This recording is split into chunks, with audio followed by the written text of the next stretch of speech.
श्रीमान् वेङ्कटनाथार्यः कवितार्तिककेसरी वेदान्ताचार्यवर्यो मे सन्निधत्तां सदा हृदि अस्मद्गुरुपरम्परायै நமः.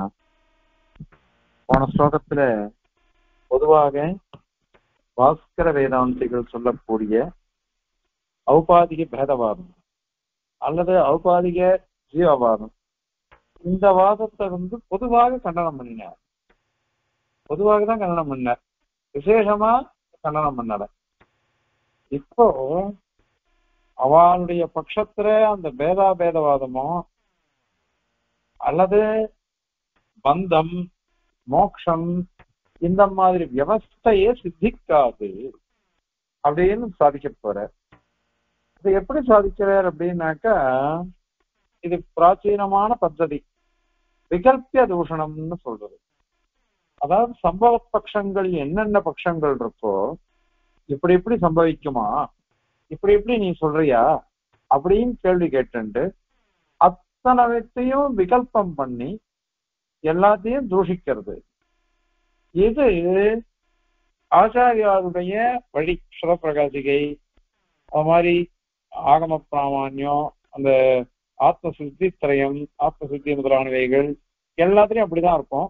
சுவாமி தேசிகன் சததூஷணையில அந்த மாதிரி நிறைய கண்டனம் பண்ணிருக்கார். ஒவ்வொரு வாதத்திலையும் விகல்பிய தூஷணம் தான், விகல்பம் பண்ணி தூஷிக்கிறது, விகல்பம் பண்ணி தூஷிக்கிறதுன்னு நிறைய வரும். அத மாதிரி இங்கேயும் 6 விதமா விகல்பம் பண்றார் சுவாமி. 6 விதமா விகல்பம் பண்ற. இப்போ ஜீவன் அப்படின்னு நீ சொல்றியோ இல்லையோ, அந்த ஜீவன் எப்படி கல்பிக்கப்படுகிறான், உபாதியினால கல்பிக்கப்படுகிறான் அப்படின்னு நீ சொல்ற. நீ அந்த உபாதிங்கிறது என்னது அது சொல்லு முதல்ல அப்படின்னு கேள்வி கேட்கிற. அப்போ அந்த கேள்விக்கு பதில் சொல்லணும் இல்லையோ, அதை 6 விதமா பிரிக்கிறார். உபாதி சம்யுக்தமான பிரம்மமா, உபாதியோட சேர்ந்த பிரம்மமே ஜீவன் சொல்றியா? உபாதியோட சேர்ந்த பிரம்மம் அப்படின்னா உபாதி சம்யோகம்னு அர்த்தம், சம்பந்தம். உபாதி அது அவித்யை, அஜ்ஞானம், பிரகிருதி, எதுவானாலும் இருக்கட்டும், எதுவானாலும் இருக்கட்டும், அது அந்த சம்பந்தமே ஜீவன் சொல்றியா அப்படின்னு முதல் விகல்பம். ஏன்னா பிரம்மத்துக்கு ஏதோ ஒரு உபாதி வந்தது, அந்த உபாதினாலதான் பிரம்மமே ஜீவனாக மாறிச்சுன்னு நீ சொன்ன. அப்படின்னாக்கா பிரம்மத்துக்கும் உபாதிக்கும் ஒரு சம்பந்தம் வந்தது இல்லையா, அந்த சம்பந்தமே ஜீவன் சொல்றியா அப்படின்னு முதல் விகல்பம். 2வது, அப்படி இல்ல, ஒரு நேதிய சொன்ன பாருங்க, ஆகாசம்ன்றது வியாபிச்சு இருக்குது, ஒரு கடத்துல ஆகாசம் இருக்கு, அது மாதிரி மடத்துல ஆகாசம் இருக்கு, சூச்சீரந்திரம் ஊசியினுடைய துளை அதுலயும் ஆகாசம் இருக்கு. அந்த உபாதி இருக்கோ இல்லையோ, கடாகாசம், அதனுடைய உபாதி, அந்த உபாதியினாலதானே கடாகாசம் சொல்றோம். அந்த மாதிரி பிரம்மத்துல ஒரு பகுதி, அதுதான் ஜீவன் அப்படின்னு சொல்றியா? அல்லது பிரம்மம் இருக்கு, பிரம்மத்துல ஏதோ ஒரு இடத்த பிரிச்சு எடுத்து அதுதான் ஜீவன் சொல்றியா? எப்படி அப்படின்னாக்கா, கடத்துல ஒரு நதி நிறைய ஜலம் இருக்கு, ஒரு கடத்துல ஜலத்தை எடுக்கிறா. இப்ப அந்த ஜலத்தை எடுத்துட்டோம் வச்சுக்கோங்க, அப்ப நம்ம இது நதி ஜலமா அல்லது கட ஜலமா அப்படின்னு கேட்டோம்னாக்க நதி ஜலம்தான். இப்ப கடத்துல எடுத்து வச்சுட்டோம், அதனால இது கட ஜலமா ஆயிடுறது அப்படின்னு சொல்லுவோம். அந்த மாதிரி ஒரு உபாதி பிரிக்கப்பட்டது, அதுதான் ஜீவன் அப்படின்னு சொல்றியா? இது 3வது விகல்பம். அல்லது 4வது, ஒரு மூங்கில் இது இருக்கு, கழி, பெரிய கடி, அதை தடின்னு சொல்றோம், கழின்னு சொல்றோம், தண்டுன்னு சொல்றோம், பெருசா இருக்கு. அதை என்ன பண்ணா, வேணுகானம் பண்ணணும், புல்லாங்குழல், அதுக்கோசரம் சின்னதா வந்துட்டு கட் பண்ணி வச்சுட்டான். உண்மையிலேயே அது பிரம்மாண்டமா இருக்கு, பெருசா இருக்கு, இவ்வளோ ஹைட்டா இருக்கு. அதுல இத்தனோண்டு வெட்டி அதை வச்சுட்டான். அந்த மாதிரி பிரம்மம் வியாபிச்சு இருக்குது. அதுல ஒரு பகுதிய தனிப்படுத்தி அததான் பிரம்மன்னு சொல்றியா அப்படின்னு இன்னொரு கேள்வி. இது 4வது விகல்பமா இருக்கு. 5வது உபாதி சம்பந்தமே ஒரு விபாகத்தை கல்பிச்சுட்டு, உபாதி சம்பந்தம் விபாகத்தை கல்பிக்கிறதுன்னு சொல்றோம். அப்படிப்பட்ட பிரிக்கப்பட்ட விபாகம் இருக்கு பாருங்க, அதுதான் பிரம்ம பாகமா? அந்த பிரம்ம பாகம் தான் ஜீவன் சொல்றியா?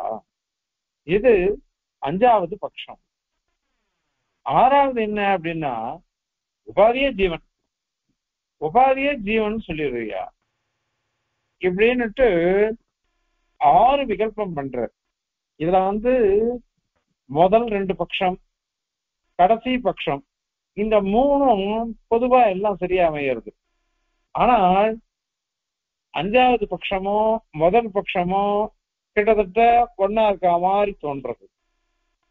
அந்த மாதிரி 2வது பட்சமோ 3வது பட்சமோ அது ஒரே மாதிரி தோணும். அது 3வது பட்சமும் 4வது பட்சமும் ஒன்னா இருக்க மாதிரி தோணும். ஆனால் கொஞ்சம் கொஞ்சம் வேறுபாடு இருக்கு இதுல. இப்ப பாத்துக்கோங்க, உபாதி சம்யோகம், உபாதியினுடைய சேர்க்கை அது பிரம்மத்துக்கு வந்தது. அந்த சேர்க்கையினாலேயே ஜீவபாவம் வந்துடுத்து அப்படின்னு சொல்றியா அப்படின்னு முதல் பட்சம். அது 2வது பட்சம் பாருங்க, ஒரு கட்டம் அது என்ன பண்றது அப்படின்னாக்கா ஆகாசமா மாறுறது. கடாகாசம், கடாகாசமா எப்படி மாறித்தோ அந்த மாதிரி பிரிக்கிறது. இது 2வது பட்சமா சொன்னா. 3வது பட்சமா கடத்துல ஜலம் கிட்டத்தட்ட ஒன்னா மாதிரி இருக்கும். ஆகாசத்துல பிரிக்க நிற்கும், ஜலத்துல பிரிக்க நிற்கும், அவ்வளவுதானே வித்தியாசம். ஆகாசம் ஜலம். ஆனா என்ன சொல்லணும் அதுக்கு? அப்படி கிடையாது.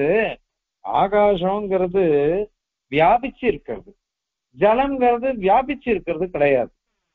ஜலங்கிறது எப்படி இருக்குன்னாக்கா ஒரு பிரவாகம் அல்லது ஒரு கணத்துல இருக்கு அல்லது ஒரு குளத்துல இருக்கு, அதை பிரிக்கும். அது பரிச்சின்னம். ஆகாசம் அபரிச்சின்னமா இருக்கு, இது பரிச்சின்னமா இருக்கு, அவ்வளவுதான் வித்தியாசம். அந்த மாதிரி பேதம் இருக்கிறதுனால ஒரே விகல்பம் அப்படின்னு நீங்க சொல்ல முடியாது.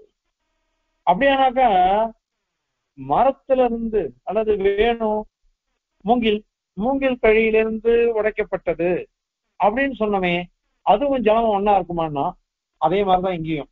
ஜலம்ங்கிறது ரொம்ப வியாபிச்சிருக்கும். ஆகாசத்தை காட்டிலும் ஜல வியாபனம்ன்றது குறைவு, அதை காட்டிலும் மூங்கில்ன்றது இன்னும் குறைவா இருக்கும். அந்த மாதிரி உபாதி சம்பந்தமே ஒரு விபாகத்தை கொடுக்கறதா அப்படின்னு 5வது. இப்ப அதுக்கு முதல் என்ன சொன்னோம்? உபாதி சம்யோகம், உபாதியினுடைய சேர்க்கை சம்பந்தம், அதுவே ஜீவனான் அப்ப கேள்வி. இப்ப என்ன கேள்வி வந்தது? உபாதி சம்பந்தம் இருக்கு, அந்த சம்பந்தத்தினால ஒரு விபாகம் உண்டாச்சு, அந்த விபாகம் தானா அந்த பிரம்ம பாகம் தான் ஜீவனான்னுட்டு? ரெண்டுத்துக்கும் வித்தியாசம் இருக்கும் இல்லையோ? சம்பந்தமே ஜீவபாவத்தை கொடுக்கறதான்னு முதல்ல. 5வது அப்படி இல்லை, சம்பந்தம் வந்தது, சம்பந்தத்தினால ஒரு பிரிவு ஏற்பட்டது, அதுதான் அப்படின்னு சொல்லணும். அதனால முதலுக்கும் 5வதுக்கும் வேறுபாடு தெரிகிறது. கடைசியது மாத்திரம் உபாதியே ஜீவன், உபாதி சம்பந்தம் ஜீவன் சொல்றதை காட்டிலும் உபாதியே ஜீவன் சொல்லிடலாமே, அது 6வது விகல்பம். இந்த 6 விகல்பத்தையும் தூஷிக்கணும். இப்போ அநாயகமா தூஷிக்கிறார் சுவாமி.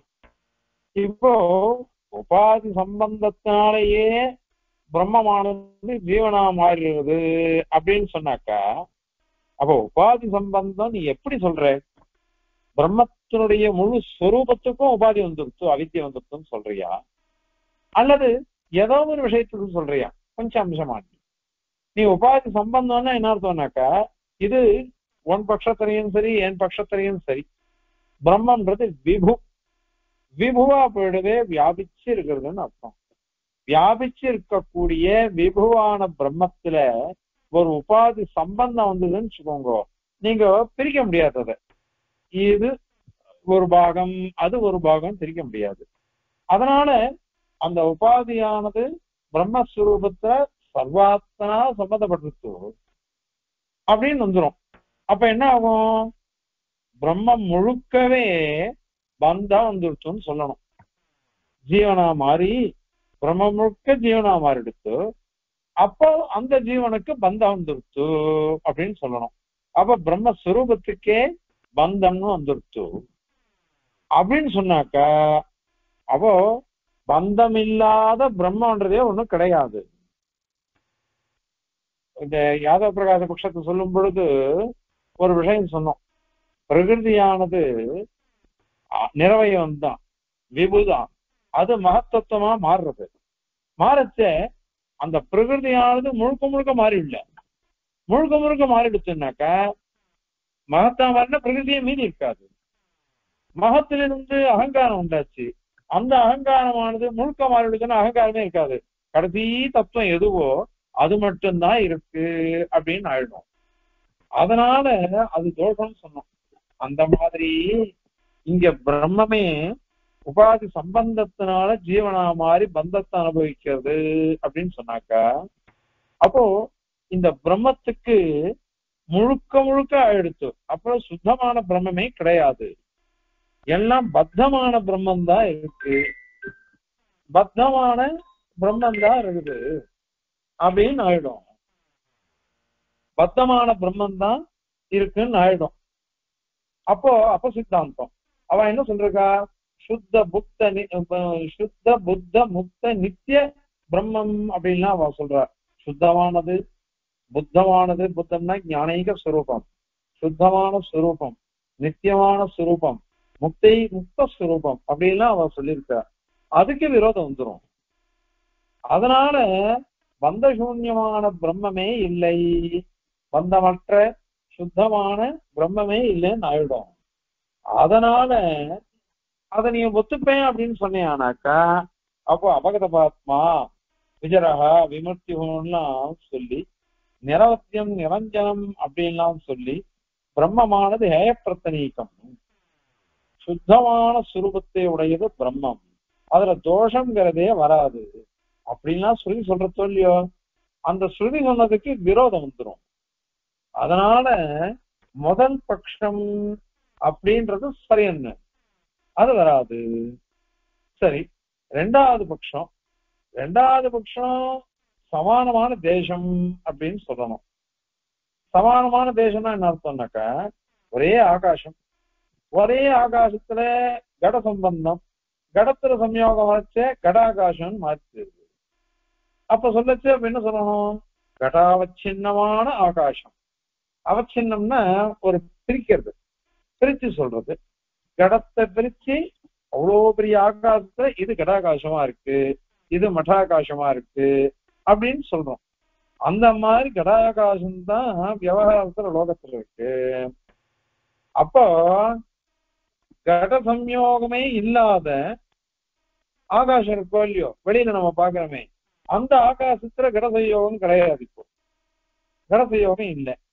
அந்த மாதிரியே எந்த பிரம்மத்தினுடைய எந்த தேசத்துல உபாதி சேர்றதோ அந்த தேசத்துலதான் பந்தம் இருக்குது. அதுதான் ஜீவன் சொல்றோம். மீதி தேசங்கள்லாம் அப்படி கிடையாது. அதனால பந்தம்னா எந்த தேசத்துல உபாதி சேர்ந்ததோ அங்கதான் ஜீவன், அங்கதான் பந்தம் அப்படின்னு சொல்லிடுறோம். அதனால அது விரோதமே இல்லையே எங்களுக்கு இப்போ.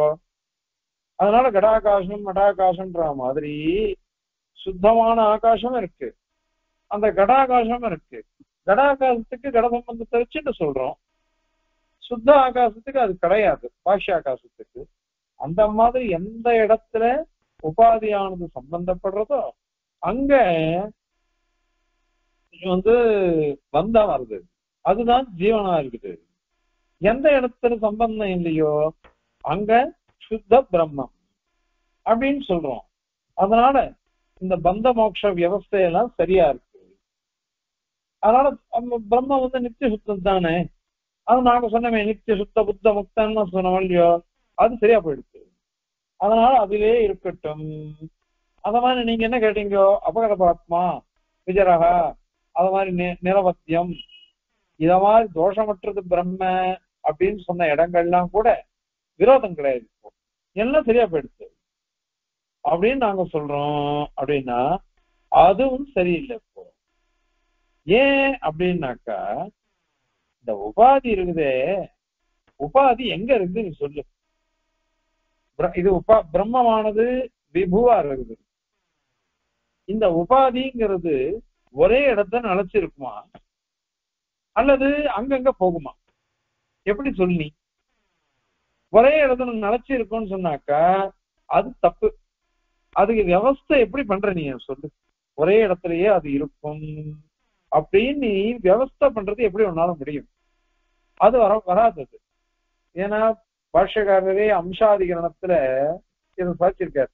அசந்ததேச அவ்யதிகரஹா ஆபாசா ஏவச்ச அதிருஷ்டானியமாத் அபிசந்தியாதிஷ்வபி தெய்வம் பிரதேச பேதாதி சேர் நாம் சர்பாவாத்துன்னு 5 சூத்திரங்கள்னால இதெல்லாம் கண்டனம் பண்றார். அம்சாதிகரணத்தை 2ஆம் அத்தியாயம் 3ஆம் பாதம் 7ஆம் அதிகரணம் அதுல சாதிச்சிருக்காரு. அந்த மாதிரி எத்தனையோ விஷயங்களை அங்க சொல்லும் பொழுது பாஷ்யக்காரர் என்ன கேட்கிறாங்க, இங்க கூட பந்த மோட்ச அபியாசம் தான் வரும். ஏன்னா இப்போ உபாதி ஒரு இடத்துல சேர்ந்தது, அதனால ஜீவபாவம் வந்தது, பந்தமும் வந்துருச்சு. நீ அதான் சொன்ன. இப்போ அந்த உபாதி போயிடுச்சுன்னு வச்சுக்கோங்க, அந்த சமயத்துல எந்த இடத்துல உபாதி போச்சோ அந்த இடத்துல முக்தன் அப்படின்னு ஆயிடுறோம். அதான் பிரம்மமானது முக்த சுரூபம் அப்படின்னு சொல்லிடுறோம். இப்போ நம்ம லோகத்துல எப்படி பார்த்துட்டு இருக்கோம், நிறைய ஜீவராசிகள் நிறைய இருக்கு. இப்போ ஒத்த இறந்துட்டான், சரீர வியோகம் வந்துருச்சு, அதனாலயே எல்லாருமே மோட்சம் ஆயிடுவாளா? மோட்சத்தை அடைஞ்சிடுவாளா? வரமாட்டாளா? இப்ப இருக்காளே இன்னும் எவ்வளவு பேர் இருக்கா. எங்க தகப்பனார் புறம் வச்சார், எங்க தாயார் புறம் வச்சா, அவளுக்கெல்லாம் மோட்சம் கிடைச்சிட்டு நான் சொல்றேன். ஆனா இவா பட்சத்துல சொல்லணும்னாக்கா ஒத்தரை போனதுனால அனைத்து பேருக்கும் மோட்சம் வந்துருச்சு அப்படின்னு சொல்ல முடியாது இல்லையா? அதெல்லாம் சொல்ல முடியாது. அப்ப என்ன ஆகும்னாக்கா, எந்த இடத்துல உபாதி விலகிடுத்தோ அந்த இடத்துல மோட்சம் வந்துருச்சு. விலகிடுச்சுன்னா அது என்ன பண்ணும், அது இன்னொரு இடத்துல போறதுன்னு அர்த்தம்.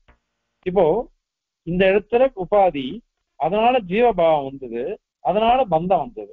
இந்த உபாதி விலகிடுச்சு, விலகினோன்னு இங்க மோட்சம் வந்துருச்சு. சரி, இப்ப இன்னொரு இடத்துக்கு போறது உபாதி, அந்த இன்னொரு இடத்துக்கு போகும் பொழுது அது பிரம்மத்தினுடைய சுத்தமான ஒரு இடம். அந்த இடத்துக்கு போய் அங்க பந்தம் வந்துருச்சோன்னு நினைச்சுக்கோங்க, அப்ப இது விரோதம் வந்துடும். என்ன விரோதம்னா, ஒருத்தன் துக்கத்திலிருந்து சுகத்தை அடையலாம், சுகத்திலிருந்து ஒருத்தன் துக்கத்துக்கு வருவானா? ஒருத்தன் பத்த தசையிலிருந்து மோட்ச தசைக்கு போகலாம், மோட்ச தசையிலிருந்து பத்த தசைக்கு வர முடியுமா? அது தவறான வாதமாச்சே. அதனால சரீரம் முதலான உபாதி போச்சுன்னாக்க, முன்னாடி இருந்த தேசத்துல அதுக்கு உபாதி இருந்தது, அந்த உபாதி போயிடுச்சு. இப்போ சரீரம் போச்சுன்னா முக்தி. ஆனால் இன்னொரு தேசத்துல அந்த உபாதி போயிடுறதோ இல்லையோ, அங்க இருக்குதே அந்த உபாதி சம்யோகம் இருக்கிறதுனால திருப்பி பந்தம் தான் வருது. அதனால என்ன ஆகும்னாக்கா, ஒரு இடத்துல பந்தம் போறது, இன்னொரு இடத்துல பந்தம் வருது. ஒவ்வொரு க்ஷணத்திலையும் பந்தம் போறது, மோட்சம் வருது, மோட்சம் போறது, பந்தம் வருது அப்படின்னு ஆயிடும். பந்தம் மோட்சம்லாம் ஒவ்வொரு க்ஷணத்திலையும் இருக்குன்னு ஆயிடும். ஒன்னே ஒண்ணு வித்தியாசம், இந்த இடத்துல பந்தம் இருந்தது அது போச்சு, இன்னொரு இடத்துல பந்தம் வந்துருச்சு. சுத்தமான இடத்துல பந்தம் வந்தது, அசுத்தமான இடத்துல மோட்சம் வந்தது. இப்படி மாறி மாறி வந்துட்டு இருக்கோம். ஒரு விஷயமான சொல்லலாம், பத்தம் இருக்கு, பத்தனா இருக்குச்சு, அவனுக்கு மோட்சம் வருதுன்னு சரியா இருக்கும். மோட்சத்துக்கு அப்புறம் பந்தம் வந்துருச்சுன்னாக்கா அப்ப மோட்சம்ன்றதே எதுவுமே இல்லைன்னு ஆயிடும், எதுவுமே இல்லைன்னு ஆயிடும். சொர்க்கேகி பாதபீகஸ்ய க்ஷயிஷ்ணோர் நாஸ்தி நிர்வൃத்தி. ஒருத்தன் சொர்க்கத்துக்கு போறான் யாகம் பண்ணி, போனா அங்க போனா எப்படி இருக்கணும், முதல்ல தேவானாம் பசு அப்படின்னு வாக்கியம், தேவதைகளுக்கெல்லாம் அவன் மிருகம் மாதிரி இருக்கானாம். மறுகா என்ன பண்ணும், தன்னுடைய எஜமானனுக்கு இது பண்ணி உபகாரம் பண்ணிட்டே இருக்கணும். அதுதான் அது சுரூபமே. அந்த மாதிரி தேவதைகளுக்கு எல்லாம் போய் சொர்க்கலோகத்துல இவன் சேவகனாதான் மாறி இருப்பான். அதனால இன்னொன்னு, எவ்வளவு நாள் இருக்க முடியும், அங்கேருந்து எப்ப வேணாலும் கீழே விழுந்துருவோம். சொர்க்கேபி பாதபீதஸ்ய, விழுந்துருவோம்னுட்டு அவனுக்கு ஒரு நிம்மதியே இருக்காது, நிம்மதியே இருக்காது. அதனால அந்த சொர்க்கத்துக்கே அப்படி, அப்ப மோட்சத்துக்கே இப்படிதான் ஆயிடுச்சு அவன் பட்சத்துல. மோட்சமே கூட, மோட்சத்தை அடைஞ்சவன் திருப்பி பத்தனா மாறிடுவான் தானே நீ சொல்ற. அதனால இந்த ரெண்டாவது பட்சமும் சரி என்ன, ரெண்டாவது பட்சத்தையும் அங்கீகரிக்கவே முடியாது. ஏன்னா அது விரோதம் வருது. இந்த மாதிரி விரோதம் வர்றதுனால தோஷம். அடுத்தது மூணாவது பட்சமும் நாலாவது பட்சம். மூணாவது பட்சம் நாலாவது பட்சம் என்ன நாம சொன்னோம் அப்படின்னாக்கா, இது ஒரே பிரம்மம், ஒரே பிரம்மத்துல கடத்திலிருந்து ஜலத்தை பிரிச்சு எடுத்து வச்சோம். கடத்திலிருந்து ஒரு நதி, அதுல கடத்துல ஜலத்தை எடுத்து வச்சுட்டான். இப்போ அத மாதிரிதான் ஜலத்தை எடுத்து வச்சா அது ஜீவத்தை அடையிறது அப்படின்னு நீ சொன்ன. நாலாவது என்ன சொன்ன, ஒரு மூங்கில் கொம்பு பிரிஸ்தா இருக்கு, அதுல இத்தனோண்டு வச்சுட்டான், அது இத மாதிரி இருக்குது, அதுதான் ஜீவன் அப்படின்னு ரெண்டு சொன்னேன் இல்லையா. அந்த ரெண்டு பட்சமே இப்ப வராது அப்படின்னு சாதிக்க போற. இந்த மூணாவது பட்சமும் நாலாவது பட்சமும் வராதுன்னு தடுத்தது. ஏன் அப்படின்னாக்கா, இது ரெண்டு பட்சத்திலுமே என்னது, பிரிக்கிறதுன்னு அர்த்தம். பிரிக்கிறதுனாக்கா முதல் ரெண்டு பட்சத்துல விபு பட்சத்துக்கு தோஷம் வரல, நிரவயவமான பட்சம் அப்படின்றதுக்கு தோஷமே வரல. ஆனால் மூணாவது பட்சத்துக்கும் நாலாவது பட்சத்துக்கும் என்ன தோஷம் வந்ததுன்னாக்கா, நிரவயவம் அப்படின்ற பட்சத்துக்கு தோஷம் வந்துடுது. ஏன்னா பிரம்மத்தை சேதனம் பண்ண முடியாது. கீதையில 2ஆம் அத்தியாயத்துல வரும், ஜீவஸ்வரூபத்தை சொல்லும் பொழுது அச்சேத்யோயம் அதாஹ்யோயம் அசோச்சியோயம் அப்படின்னு வரும். இவனை அச்சேத்தியா, வெட்ட முடியாது ஜீவன். அதாஹ்யோயம், அதாஹ்யன்னா நெருப்பால எரிக்க முடியாது இவனை. அது மாதிரி வத்த அடிக்க முடியாது. ஒரு ஜலத்தை நம்ம காய்ச்ச வச்சு போயிடும். அந்த மாதிரி ஜீவஸ்வரூபத்தை வத்தடிக்கவே முடியாது அப்படின்னு ஒரு ஜீவனுக்கே அது மாதிரி பிரமாணம் சொல்லிருக்காரு. இவனோ பரமாத்மா, விபு, நிரவயவன். இவனை போய் ஒரு பிரிச்சு ஒரு பாத்திரத்துல ஜலத்தை எடுத்து வச்சா எப்படி இருப்போம், அந்த மாதிரி இவனை நாங்க பிரிச்சு ஜீவனா சொல்றோம் அப்படின்னு நீங்க சொன்னீங்க. அது அந்த இது இந்த மூணாவது பட்சம் நாலாவது பட்சம் ரெண்டுத்துலயும் வராது. ஏன்னா அச்சேத்தியமான ஒரு பரமாத்மாவை சேத்தியமா ஆக்குறது, வெட்டுறது, பிரிச்சு வைக்கிறது உபாதியினால அப்படின்னு சொல்றது எப்படி வரும் அது? ஏன்னா ரெண்டுமே அப்படித்தானே. ஒரு மூங்கில் கொம்பை உடைக்கிறதுனாலும் சரி, ஒரு ஜலத்தை எடுக்கிறதுனாலும் சரி. நீ சொன்ன உதாரணம் என்ன தெரியுமா, சாவயவமான வஸ்து. சாவயவமான வஸ்துவில போய் இந்த மாதிரி கேள்வி வராது. அது நான் அந்த காலத்துல அம்சாதிகரணம் சொல்லிட்டு இருந்தேன். சொல்லும் பொழுது அடையனது பெருமாளுக்கு பிரம்மத்துக்கு ஜீவன் அம்சமா இருக்கான் அப்படின்னு அடையன் விளக்கிட்டு இருக்கேன். சின்ன பையன் அப்போ, இப்போ வயசு வந்துதான் இருக்கு. அப்போ வயசும் கிடையாது, ஞானமும் கிடையாது.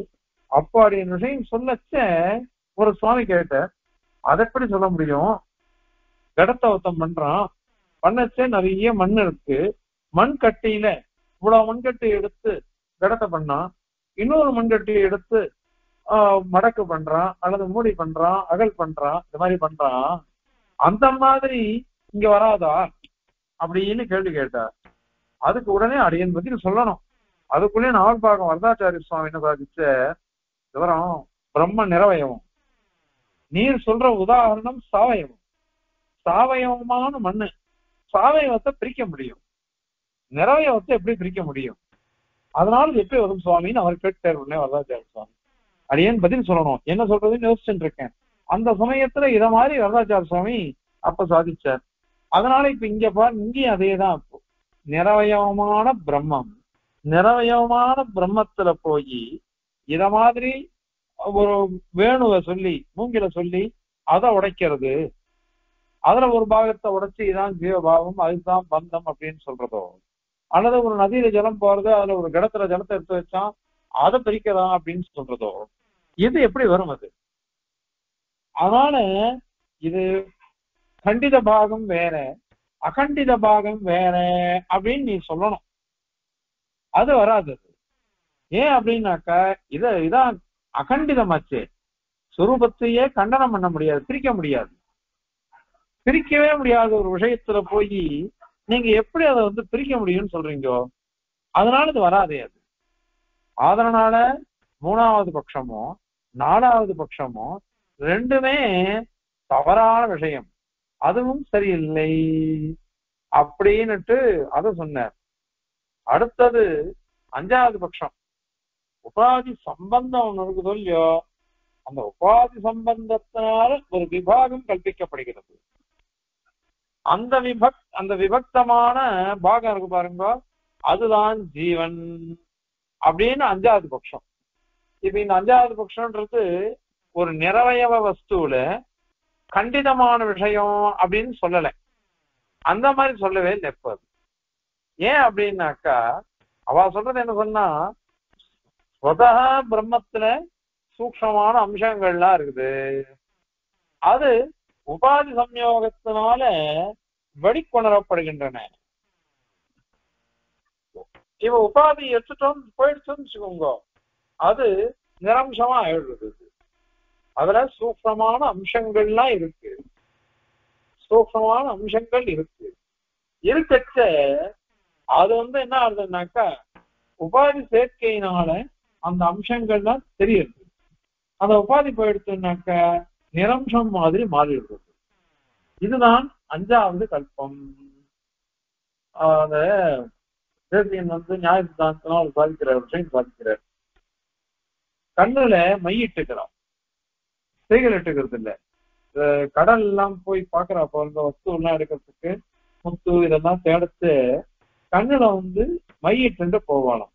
அந்த அஞ்சனம் என்ன பண்றது அப்படின்னாக்கா, நமக்கு தெரியாத வஸ்துவெல்லாம் கூட தெரிவிக்கும். அந்த மாதிரி அஞ்சன யுத்தம் பார்த்துட்டோம்னாக்கா, பூமி சமதளமா இருக்கு, ஆனால் பூமிக்குள்ள இருக்கக்கூடிய புதையெல்லாம் தெரியும் அப்படின்லாம் சுவாமி காமிக்கிறதா இருக்கிறார். இப்போ உண்மையிலேயே இல்லை, ஆனால் அப்படியே நினைச்சுட்டு இருப்போம். உண்மையிலே இல்லை, எதுவும் இல்லை அப்படின்னு நினைச்சுட்டு இருப்போம். ஆனால் மையிட்டு பார்த்துட்டாக்கா நிறைய இருக்கிறது தெரியறது.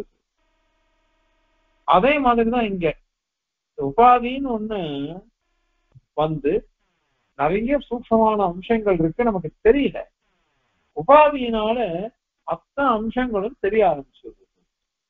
இதுதான் அஞ்சாவது கல்பத்தினுடைய அபிப்பிராயம், அஞ்சாவது பட்சத்தினுடைய அபிப்பிராயம் இதுதான். அதனால உபாதி இருந்ததுன்னு அதனுடைய அம்சங்கள்லாம் தெரியுது. அம்சம் அந்த உபாதி போயிடுச்சுன்னா அந்த அம்சம்லாம் நமக்கு தெரியறது இல்லை. அதனால இது நிரம்சமாக இருக்கு அப்படின்னு நாம சொல்லிடுறோம். இது அஞ்சாவது பட்சம். இதுல நிறவயம்ன்றதுக்கும் விரோதம் இல்லை, சாவயம்ன்றதுக்கும் விரோதம் இல்லை, பிரிக்கிறதுக்கு விரோதம் இல்லையே, அதனால இதை எடுத்துக்கலாமே அப்படின்னுட்டு அவ வந்து சொல்றா. அதுக்கு பதில், சரி இப்ப நீ சொல்ற பிரகாரம் பார்த்தோன்னா என்ன ஆகும், இந்த பிரம்மமானது சாவயவமா நிறவயமா முதல்ல சொல்லு. நீ வந்து சூக்ஷமான அம்சங்கள் இருக்குன்னு சொல்லிட்ட, சூக்ஷமான அம்சங்கள் இருக்குன்னு சொல்லிட்டு அது வந்து உபாதி இருக்கவே தெரியுது, உபாதி இல்லைன்னா அது தெரியாது. அவ்வளவுதான் நீ சொல்ற. இப்போ இந்த அஞ்சாவது பட்சத்துல உபாதி இருந்தால் அம்சங்கள் தெரியும், உபாதி இல்லைன்னா அம்சங்கள் தெரியாது அப்படின்னு சொன்னேன். அப்படியானாக்கா பிரிக்கவே முடியாத நிறவயமான பிரம்மன்ற பட்சத்தை விட்டுட்டு சூக்ஷமான அம்சங்களோட கூடினது பிரம்மம் அப்படின்னு நீ சொல்லிட்டு இப்போ இப்ப ஸ்ருதி விரோதம் வந்துடுச்சு. நிரவத்தியம் நிரஞ்சனம், நிஷ்களம் நிஷ்கிரியம் சாந்தம். நிஷ்களம் அப்படின்னா நிறவயம்னு அர்த்தம், கலை இல்லை. அதனால ஒரு கலையும் கிடையாது, ஒரு அவயவமும் கிடையாது. அப்படின்றதுதான் பிரம்மஸ்வரூபம். அந்த பிரம்மஸ்வரூபத்துல போய் நீ சூக்ஷமான அம்சங்கள் இருக்கு அப்படின்னு சொல்லிட்டியானாக்கா உங்க சித்தாந்த பிரகாரமே அகண்டைகரசமான பிரம்மம் ஒண்ணு, அத மாதிரி அகண்டிதமான பிரம்மம், கண்டன அனர்ஹம் பிரம்மம். கண்டனம்னா பிரிக்கிறது, அது அனர்ஹம், அது தகுதியே கிடையாது, அருகமே கிடையாது, அது அப்படிப்பட்டு இருக்கிறது. அந்த மாதிரிதான் நீங்க ஒத்துருக்கீங்க. சாம்சத்துவம் நீங்க ஒத்துக்கல, அம்சன்றதே கிடையாது அப்படின்னா நீங்க ஒத்துருக்கீங்களே தவிர்த்து அம்சம் இருக்கிறதா ஒத்துக்கல. அப்படி சொல்லும் பொழுது சூக்ஷமான அம்சங்கள் இருக்கு, உபாதியினால அவைகள்லாம் தெரியறது. உபாதி போயிடுச்சுன்னாக்க அதெல்லாம் தெரியாது. அப்படின்னா தெரியாதுன்ற பட்சத்துல நீங்க அங்கீகரிக்கிறீங்களே தவிர்த்து அந்த இல்லவே இல்லை, அவயவமே கிடையாது, பிரிக்கவே முடியாது அப்படின்றத நீங்க ஒத்துக்கவே இல்லை. அப்படிங்கறது நீங்க அங்கீகரிக்கல. அப்ப என்ன ஆகும்? உங்க சித்தாந்தமே அபசித்தாந்தம் ஆயிடுச்சு. சித்தாந்தம் சொல்றது ஒண்ணு, நிறவயமான பிரம்மம், தோஷமற்ற பிரம்மம், ஸ்ருதி சித்தமான பிரம்மம்லாம் சொல்லி எல்லாத்தையும் விட்டுட்டு கல்பிதமான பிரம்மம் அப்படின்னு நீங்க சொல்லிடுறீங்க. அப்ப என்ன ஆகும்? உங்க சித்தாந்தமே அபசித்தாந்தமா மாறிடுறது. அபசித்தாந்தமா மாறிடுச்சுன்னாக்கா அது இங்க இந்த மாதிரி வேதாந்தத்துக்கு வாக்கியார்த்தம் சொல்றோம், தாத்பரியம் சொல்றோம்னு ஆரம்பிச்சு இது என்ன பிரயோஜனம்? பாஷகாரர் ஆனந்தமயாதிகரணத்துல அத்வைதிகளை கண்டனம் பண்றார். அடுத்த ஸ்லோகத்துல இருந்து அத்வைத கண்டனம் வந்துடும், விவர்த்தவாதத்தை கண்டனம் பண்ண போறார். இவாள்லாம் சுருக்கமா கண்டனம் பண்ணிட்டு அவா பட்சத்தை ரொம்ப விளக்கமா சாதிக்க போறார் சுவாமி கண்டனம் பண்ணி. அதனால இந்த அங்க சொல்லும் பொழுது அத்வைத கண்டனத்துக்கு சொல்றார், ரொம்ப அழகா நீ வாக்கியார்த்தம் என்னப்போ அப்படின்னு பரியாசம் பண்றார் எம்பெருமானார். ஏன் அப்படின்னா இது விபரீதமான கல்பனைகள். அதனால அஞ்சாவது பட்சம்ன்றதும் தவறான பட்சம். ஆக 5 விகல்பத்தை தூஷிச்சுட்டார். இப்ப 6வது விகல்பம் என்னது? சரி, நீ சொல்றதே நாம ஒத்துக்கிறோம், பிரம்மத்துல பரிச்சேதம்ன்றதே கிடையாது, பிரிக்கிறதுன்றதே கிடையாது. ஏன்னா அதை கண்டிக்க முடியாது, பிரிக்க முடியாது. அத மாதிரி நிறவயமா போயிட்டதுனால அதுக்கு அம்சம்ன்றதும் கிடையாது, அம்சம்ன்றதும் இல்லைன்றதுனால சாம்சத்துவன்றதே வராது. இதெல்லாம் நீங்க சொன்னதை நாங்க ஒத்துக்கிறோம். அதனால நாங்க என்ன சொல்றோம், பிராப்த விவேகம் இப்படின்னா அப்படி, அப்படின்னா அப்படி. அதாவது புகை இருந்தா நெருப்பு இருக்கும், நெருப்பு இல்லைன்னா புகை இருக்காது. அந்த மாதிரி இங்கேயும் உபாதி ஒண்ணு இருந்தாதான் நிரூபணம் பண்ண முடியும். அதுக்கோசரம் நாங்க அங்கீகரிச்சுதான் ஆகணும் உபாதியை.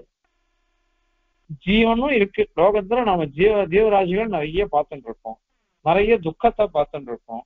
ஆனால் பரமாத்மாங்கிறது ஒரு துக்கத்தையும் அனுபவிக்காது அப்படின்னு தான் சொல்லி சொல்றது. ஏற்கனவே சொல்றோம், சிறப்பான ஆனந்தத்தை உடையது, நிரதிசயமான ஆனந்தத்தை உடையது, எல்லையற்ற ஆனந்தத்தை உடையது பிரம்மம் அப்படின்லாம் சொல்றோம். ஆனால் இந்த ஜீவன் இருக்கோ இல்லையோ, இதுக்கு நீங்க ஏதாவது ஒரு சமாதானம் சொல்லணும். அந்த சமாதானம் சொல்றதுக்கு என்ன வழின்னு பார்த்தா, உபாதி இருக்குதோ இல்லையோ, அந்த உபாதியே ஜீவன், உபாதிதான் ஜீவன் சொல்லிடுறோம். அதை எப்படி சொல்லுவேன்?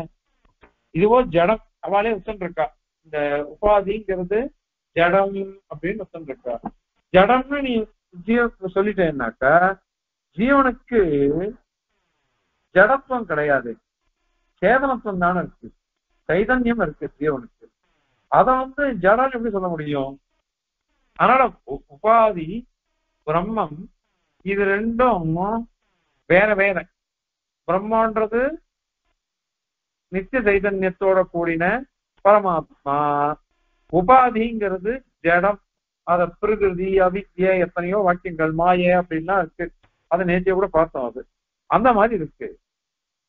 அதனால நீ ஜடமான ஒரு வஸ்துவை ஜீவன் சொன்னாக்க சைதன்யம் போயிடுறதே. ஏன்னா அசேதனத்துக்கு ஜடத்துக்கு சைதன்யம் கிடையாது, ஞானமே கிடையாது. அதனால அதுக்கு எப்படி அதை அங்கீகரிக்க முடியும் அப்படின்னாக்கா, அதற்கு பதில் என்ன சொல்றாவா, நாங்க ஏற்கனவே சொல்லிட்டோம், உபாதி இருக்கு. அந்த உபாதிக்கும் பிரம்மத்துக்கும் பேதம் இருக்குது, அபேதம் இருக்குது நாங்க சொல்லியிருக்கோம். பேதம்ங்கிறது இப்ப இருக்கிற தசை. இப்ப இருக்கிற தசைனாக்கா சம்சார தசை. அபேதம்ங்கிறது முக்தி தசை அல்லது பிரளய தசை அப்படின்னு வச்சுக்கோங்க. அந்த மாதிரி அதனால பேதம் இருக்குது, அபேதம் இருக்குது.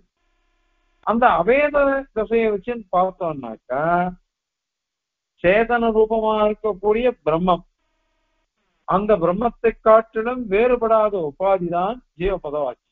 ஜீவபதத்துக்கு அர்த்தம் என்ன அப்படின்னாக்கா, சேதன ரூபமான பிரம்மம், சைதன்யத்தோட கூடின பிரம்மம், அந்த பிரம்மத்தை காட்டிலும் வேறுபடாத ஒரு உபாதி.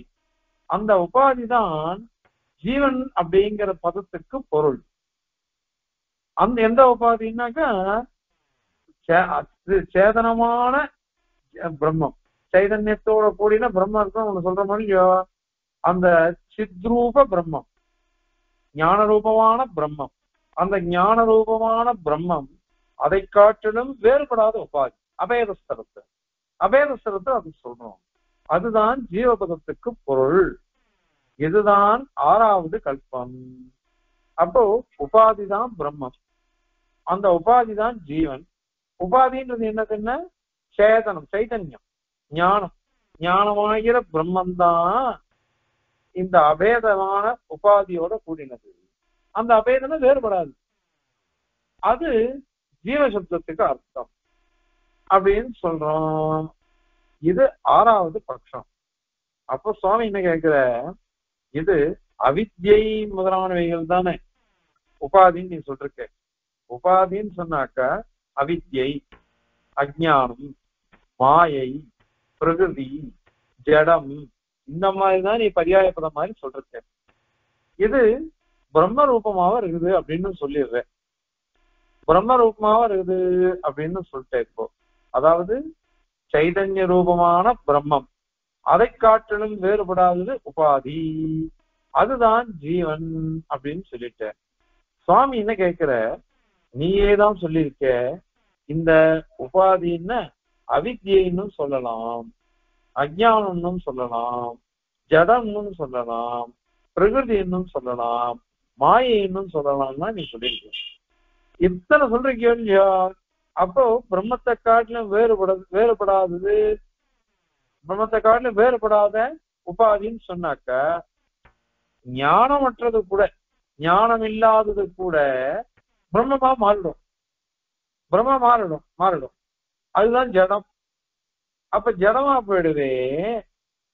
ஜீவபாவத்தை அனுபவிக்கிறதுக்கு எப்படி அது முடியும்? ஒரு ஜடமா மாறிடுச்சுன்னு சொல்லுவாங்க. பிரம்மம் ஜடமா மாறிட்டாக்கா நம்ம அந்த சுகதுக்காதிகளை எப்படி அனுபவிக்க முடியும்? ஞானம் வேலை செய்யலையே, நன்னா தூங்குறோம், காட நித்திரை, ஆழ்ந்த உறக்கம். அப்ப என்ன ஆகுதுன்னாக்கா, இந்திரியங்கள், மனசு, உடம்பு எல்லாம் ஓய்வெடுத்துட்டு இருக்குது. அங்க ரெண்டு தான் வேலை செய்யறது. ஒண்ணு பிராணம், பிராண சுவாசனமா, சுவாசனம் வந்துட்டு இருக்குது, அதனால அது வேலை செய்யறது. அதே மாதிரி இன்னொன்று வேலை செய்யறது அகம் பதார்த்தம், அகம் அகம் அகம் அகம் அப்படின்றது அது ஒண்ணு. இந்த ரெண்டு தான் வேலையை செய்யறது, மீது எல்லாம் எதுவும் வேலை செய்யல. அப்ப நாம என்ன சொல்றோம் தெரியுமா? நன்னா கட்ட மாதிரி தூங்குறான்னு சொன்னா பாரு, மரக்கட்ட மாதிரி தூங்குறான் பாரு, ஜடம் மாதிரி தூங்குறது பாரு, கொசு கடிக்கிறது ஒண்ணும் தெரியல, தண்ணி படுறது ஒண்ணும் தெரியல, எல்லாம் நம்ம பார்த்து சொல்றோம். இப்போ ஒரு ஜீவன் தூங்குறான், நல்ல நித்திரா, காட நித்திரை. அந்த காட நித்திரை இருக்கிற சமயத்துல இவன் ஒண்ணுமே தெரிய மாட்டேன்றது. ஏன் தெரியலன்னாக்க, இந்திரியங்கள் வேலை செய்யல, மனசு வேலை செய்யல, அதனால ஞானமும் வேலை செய்யல, அதனால உடம்பும் வேலை செய்யல, எதுவும் செய்யாததுனால அச்சேதனம் மாதிரி அவன் படுத்துட்டு இருக்கான் அப்படின்னு சொல்றோம். ஒரு சேதனனுக்கே அப்படி. இப்ப நீ என்ன சொல்லிட்ட, உபாதிதான் உபாதி பிரம்மத்தை காட்டிலும் வேறுபட்டது இல்லை அப்படின்னு சொல்லிட்ட. பிரம்மத்தை காட்டிலும் உபாதி வேறுபட்டது இல்லை அப்படின்னு சொல்லிட்டார். அந்த உபாதிங்கிறதோ அவித்யை, அஜ்ஞானம், மாயை, ஜடம், அதையும் நீ ஒத்துன்னு இருக்க.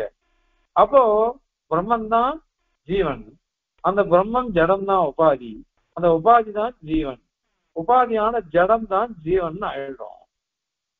ஜீவன் ஆயிடுவே அப்ப என்ன ஆகும், ஜடத்துக்கு என்ன என்ன தர்மங்கள் இருக்கோ அது அத்தனையும் இந்த ஜீவனுக்கும் வந்துடும். அச்சேதனம் அச்சேதனம் என்ன பண்ணும், அறிவே இருக்காது, வேலையே செய்யாது. வெட்டுறான், மரத்தை வெட்டுறான், மரம் அழுதோ அல்லது மரத்துக்கு தெரிகிறதோ, வெட்டினாலும் சரி திருப்பி அது வளர்றது. அது ஒரு ஸ்லோகம் உண்டு, அராவ விஜிதம் காரியம் ஆதித்யம் கிரகமாகதே சேத்துமப்யாகத சேத்துமப்யாகதே சாயாம் நோபசம்ஹரதி துருமஹா அப்படின்னு ஸ்லோகம். அழகான ஸ்லோகம். ஒரு விரோதி வந்தான்னு வச்சுக்கோங்க, அவனுக்கு கூட உங்களால முடிஞ்ச ஆதித்யத்தை பண்ணுங்க, ஆதித்யத்தை பண்ண விருந்த பண்ணி கொடுங்க, உங்களால முடிஞ்ச விருந்தெல்லாம் சாப்பிட்டீங்க. ஆறாவது உச்சிதம் காரியம். அரின்னா விரோதி, முராரி, முரண் அப்படின்றவனுக்கு அரி, சத்ரு யாருன்னா பிரம்மாட், முராரின். அத மாதிரி இங்க அராவபி சத்ரு வந்தா கூட கிரகம் அகத்தே உச்சிதம் ஆதித்யம் காரியம். அதுக்கு பதில் உதாரணம் சேத்தும தியாகதே சாயாம் நோபசம்ஹாரதி துருமகா. ஒருத்தன் தன்னை வெட்ட வந்தவனுக்கு கூட அந்த மரம் என்ன தெரியுமா பண்றது, நிழலை கொடுக்கறது.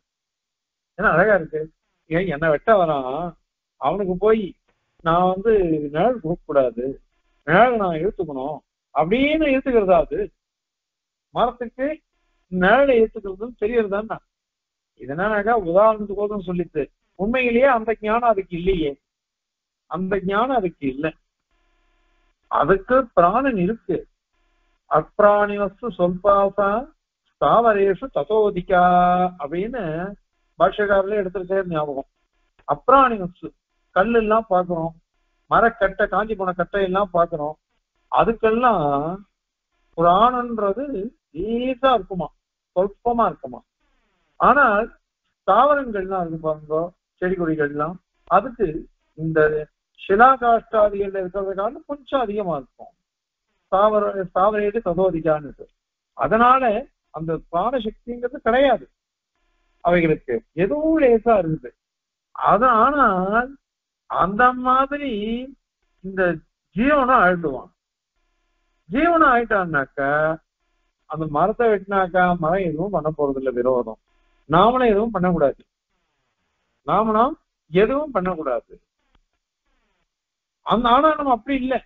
நமக்கு எல்லாத்துக்கும் என்னை யாராவது வச்சானாக்கா சுட நானும் வச்சிருவேன், யாரா அடிச்சானா நான் திருப்பி அடிக்கணும். வேதாந்தத்திலையா யாரா எங்கிட்ட வாதம் பண்ணாக்கா நான் திருப்பி பதில் சொல்லணும். இப்படிதான் இருக்கு. எதை சொன்னா என்ன, என் சித்தாந்தம் அப்படியே நிக்கிறதுன்னு இருந்துட்டு போலாமே. அத மாதிரி இல்லை நாம எல்லாத்துக்கும். ஏன் அப்படின்னா நமக்கு ஞான வேலை செய்யறது. அதனால நீ ஜீவன்றது சேதனம், அத மாதிரி பிரம்மன்றதும் சேதனம். இப்படி இருக்கும் பொழுது அதெல்லாம் கிடையாது. உபாதின்னு ஒண்ணு இருக்குது. அந்த உபாதி பிரம்ம அபிநமா இருக்கு, பிரம்மத்தை காட்டிலும் வேறுபட்டது இல்லை.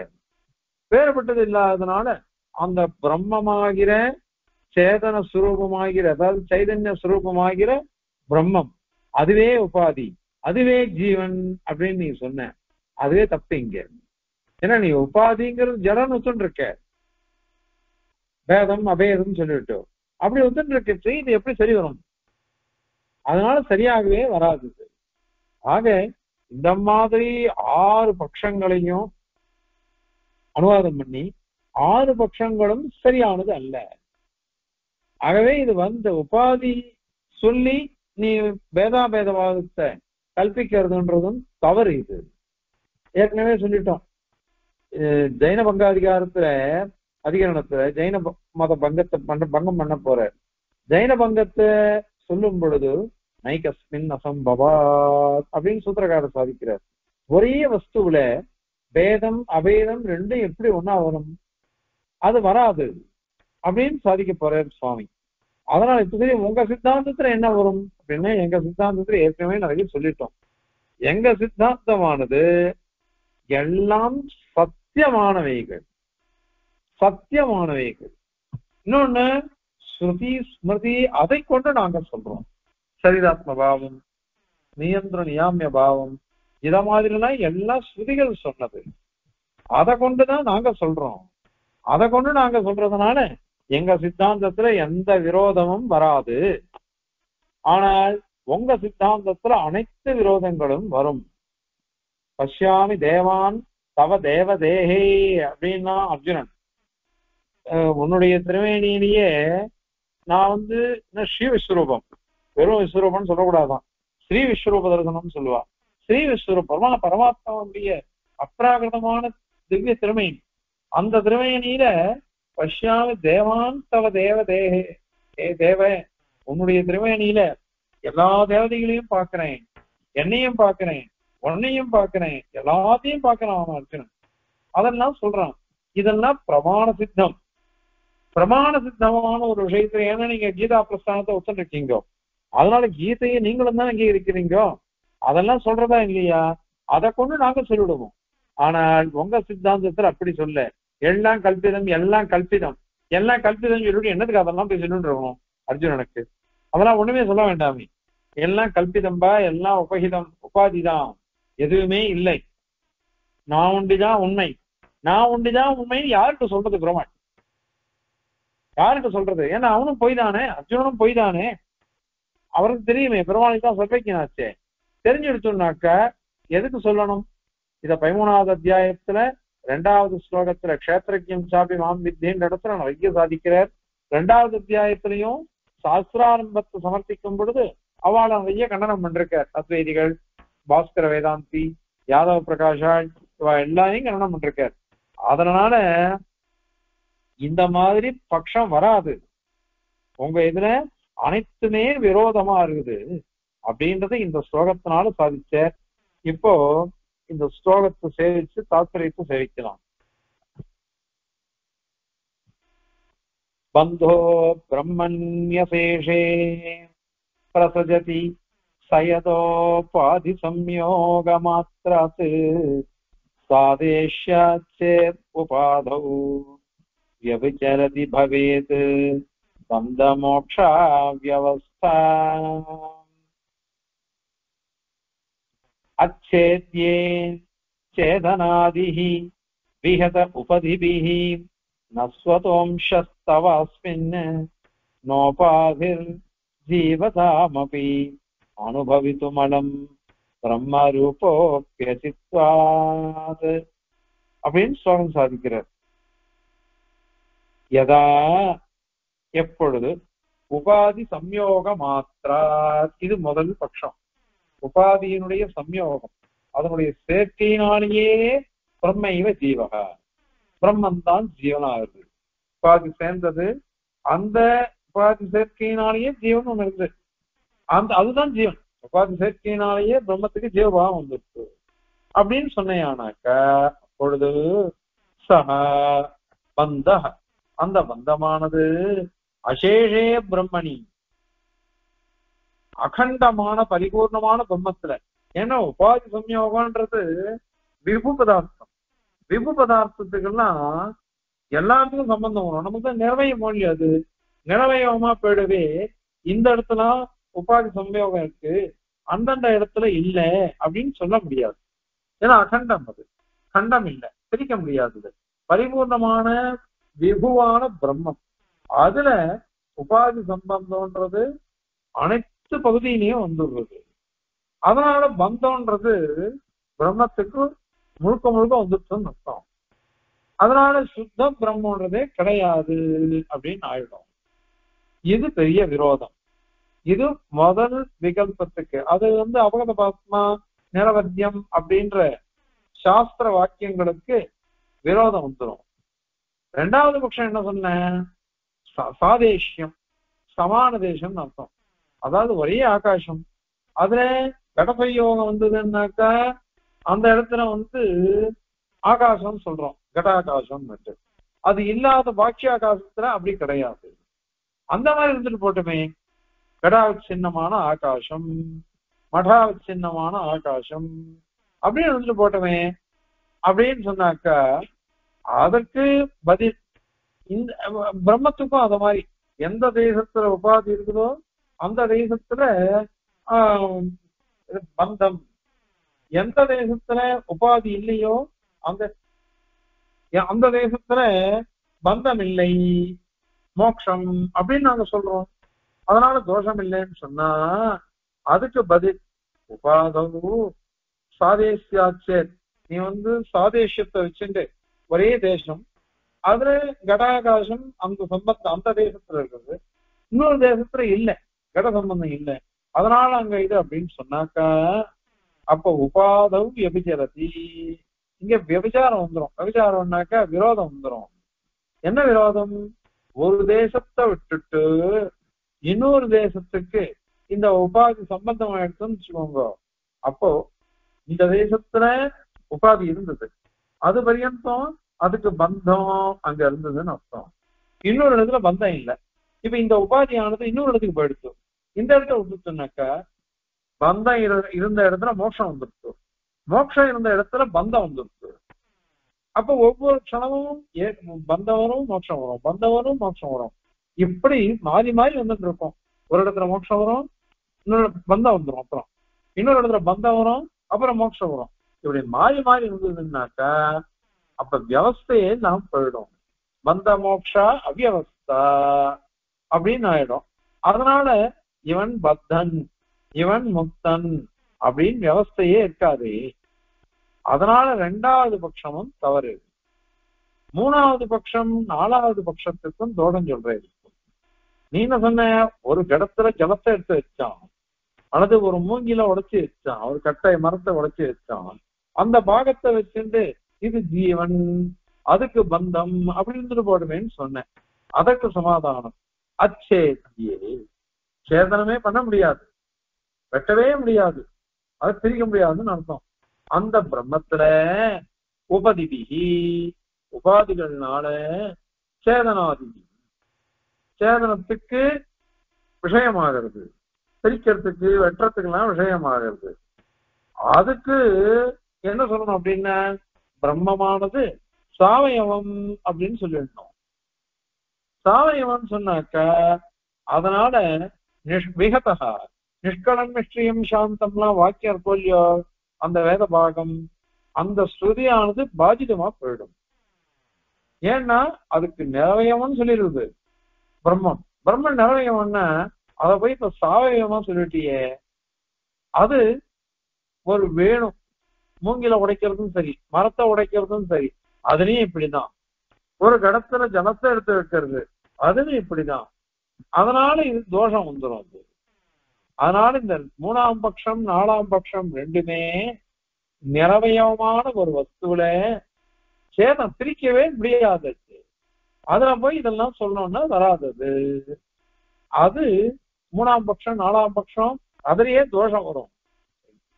அடுத்தது அஞ்சாவது பட்சம் என்ன சொன்னா, சூக்ஷமான அம்சங்கள்லாம் இருக்கு பிரம்மத்துல, ஆனால் அது நமக்கு தெரியல. முதல்ல உபாதி சேர்ந்ததுனால அது தெரியறது. இப்ப உபாதி போயிடுச்சுன்னா திருப்பி நிரம்சம் மாதிரி இருக்குது அப்படின்னு அது சொல்லணும். அப்ப என்ன எடுத்து தவ உனக்கு அஸ்மின் இந்த பிரம்மத்துல ஸ்வதா சுவாபாவிகமாகவே அம்சா அம்சம் இல்லைன்னு நீ சொல்லிருக்க, நிறவயவம் அப்படின்னு நீ சொல்லிருக்க.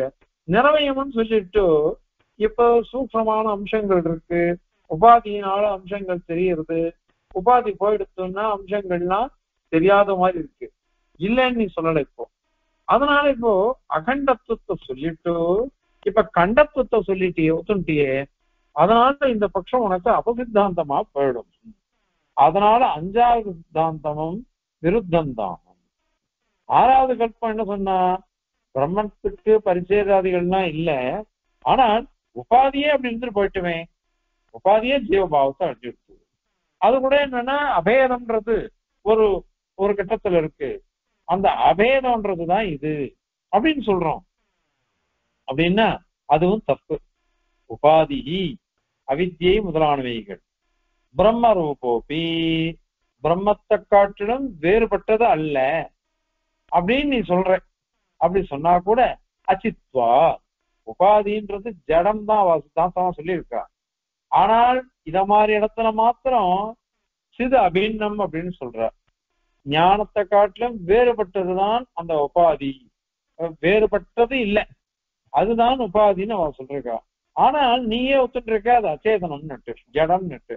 அதனால அசித்வாத் ஜடத்வாத்து ஜடமா இருக்கிறதுனால ஜீவதாம் ஜீவபாவத்தை அனுபவிக்கிறதுக்கு முடியாது. நாப்பி அனுபவிக்கவே முடியாது. ஏன்னாக்கா அதுக்கு சாமர்த்தியம் எப்ப வரும்? ஞானம் இருந்தாதான் வரும். சாங்கியால் என்ன பண்றா, பிரகிருதி கர்த்தான்னு ஒத்துண்டா. பிரகிருதிக்கு தான் கர்த்தத்துவம் உண்டுன்னு சாங்கியால் சொன்னான். பிரகிருதிக்கு கர்த்தத்துவம் ஒத்துண்டவா போக்திருத்தம் வந்து பிரகிருதிக்கு இல்லைன்னுட்டா. கர்த்தத்துவம் பிரகிருதிக்கு, போக்திருத்தம் ஜீவனுக்கு புருஷனுக்கு அப்படின்னு அவ சொன்னான். ஏன் அது அப்படின்னா அதுக்கு சைதன்யம் கிடையாது இல்லையோ, அனுபவிக்க முடியாது. எனக்கு நாட்கள ருசியே தெரியல அப்படின்னு நான் சொல்றேன். அப்ப எனக்கு கசப்பும் ஒண்ணுதான், திதிப்பும் ஒண்ணுதான், காரமும் ஒண்ணுதான் எனக்கு. ஆனா ஒருத்தர் ருசிச்சு சாப்பிடுறவர் உப்பு அதிகமா போயிட்டா கத்துறார், உப்பு குறைவா போயிட்டாலும் கத்துறார், புளி இல்லைன்னா கத்துறார், காரம் இல்லைன்னா ஏன் அப்படின்னு அந்த சைதன்யம் இருக்கு நமக்கு. இந்திரியங்களை கொண்டு நம்ம சைதன்யத்தை வச்சுட்டு எல்லாத்தையும் தெரிஞ்சுக்கிறோம். இது காரம், இது திதிப்பு அப்படின்னு. அதனால அனுபவிக்கிறதுக்கு எது முக்கியம்? சைதன்யம் முக்கியம்.